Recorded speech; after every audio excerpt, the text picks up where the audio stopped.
बिस्मिल्लाहिर्रहमानिर्रहीम। Punjab today podcast में आपको खुशामदीद।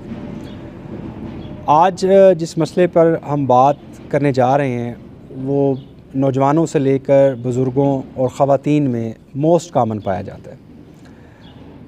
और इस टॉपिक पर बात करने के लिए हमारे साथ मौजूद हैं डॉक्टर नूर अकबर बुखारी साहब, स्किन स्पेशलिस्ट हैं।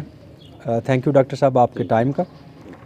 डॉक्टर साहब, आज आपको जिसके लिए हमने मदऊ किया है वो टॉपिक है बालों का गिरना। बहुत सारे नौजवान आजकल इस मसाइल से घिरे हुए हैं और अक्सर वो दौड़े दौड़े नज़र आ रहे होते हैं और बहुत महंगे महंगे ट्रीटमेंट्स ले रहे होते हैं।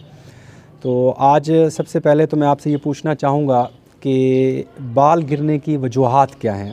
थोड़ा सा ज़रा इसे एलेबोरेट कर दीजिएगा एज वाइज, यानी छोटी एज में क्या है, यंग एज में क्या है और बुढ़ापे में कैसे ये बाल गिरते हैं। Thank you very much. देखें, जो बाल गिरते हैं इसकी मुख्तलिफ एजेस के अंदर मुख्तलिफ रीज़न्स होती हैं। अब हम इनको अगर कैटेगराइज वाइज डिस्कस करें तो जो मोस्ट कॉमन रीज़न है वो तो एज के साथ लोगों के गिरने गिरने हैं। दूसरा जो मोस्ट कॉमन रीज़न है दैट इज़ जेनेटिक रीज़न। अगर आपने नोट किया हो कि पेरेंट्स के गिरे हुए हैं, मतलब भाई के गिरे हुए हैं, वालिद के गिरे हुए हैं, दादा के गिरे हैं, तो मुमकिन ये है कि उनकी औलाद में से किसी एक न एक के ज़रूर गिरेंगे। तो कभी कभार ऐसे होता है कि लोग कहते हैं जी हमारे पेरेंट्स के नहीं गिरे थे मगर हमारे गिरने शुरू हो गए। ये जेनेटिक रीज़न उनके अंदर डेवलप हो सकती है खुद से भी।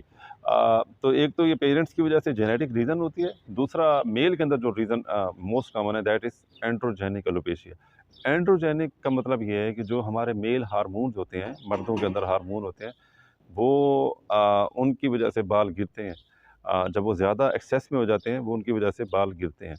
अब जो पैटर्न है आप नोट करेंगे कि कुछ लोगों के बाल गिरते हैं तो वो साइडों से उनके बाल गिरे होते हैं, कुछ के सर के टॉप से बाल गिरे होते हैं, कुछ लोगों के पूरे स्कैल्प के बाद थिन हो के गिरना शुरू हो जाते हैं।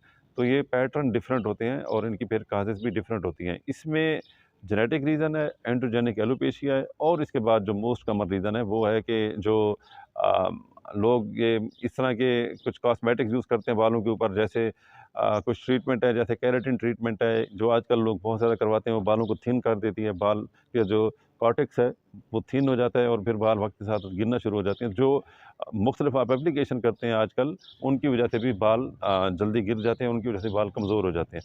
इनके अलावा कुछ डिजीज़ होती हैं जो हमारी मुख्तलिफ डिजीज़ हैं, मेडिकल उनको आप काजेज़ कह सकते हैं, वो काफ़ी ज़्यादा हैं। फॉर एग्ज़ाम्पल खुदा न खास्ता अगर किसी को कैंसर है तो उसके अंदर बाल गिर जाते हैं। किसी के अंदर कोई न्यूट्रिशनल डेफिशिएंसी है, एनीमियाज़ हैं, उनके अंदर बाल गिर जाते हैं। Most commonly iron deficiency anaemia के अंदर बाल गिर जाते हैं।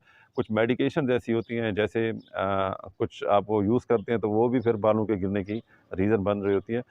तो और जो लेट एजेस में औरतों के गिर रहे होते हैं वो उनकी और रीज़न है, उनकी हार्मोनल चेंजिंग्स होती हैं। और दूसरा उनमें एक डिजीज़ उसको कहते हैं टीलोजेनिक एफुलियम।